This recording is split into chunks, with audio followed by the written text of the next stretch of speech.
Europe 1, 7h-5, Thomas Soto. C'est donc l'heure du vrai faux de l'info de la matinale avec vous, Géraldine Vosner. Bonjour. Bonjour Thomas. Ce matin, les efforts de Florian Philippot pour réhabiliter Donald Trump. Le vice-président du Front National, agacé des portraits apocalyptiques que l'on peint du président américain dans la presse, on ne vous dit pas la vérité selon lui. Le mur avec le Mexique. Le mur, il existe déjà et ça n'est jamais dit aux Français. Et Hillary Clinton avait voté pour.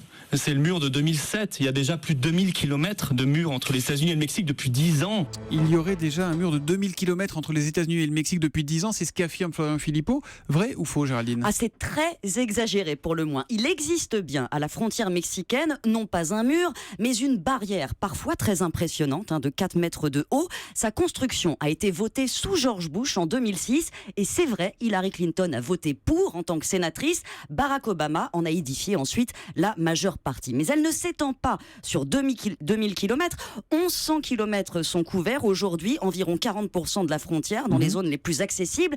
Et attention Thomas, si la loi initiale prévoyait une double rangée de barrières comparable à un mur, c'est pas ce qu'on a construit parce que c'était compliqué, c'était cher.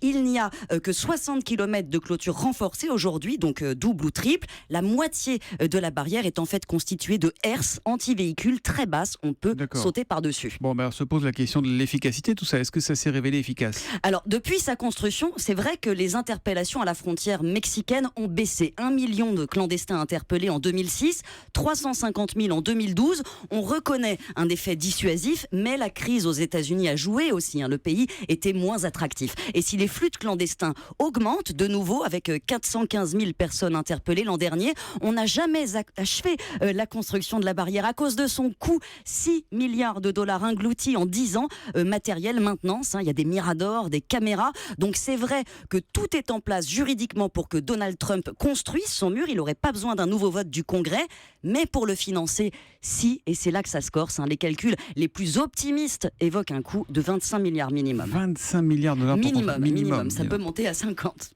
Voilà, la précision de Géraldine Vosner tous les matins, c'est dans le vrai faux de l'info, juste avant 7h. À demain Géraldine. À demain.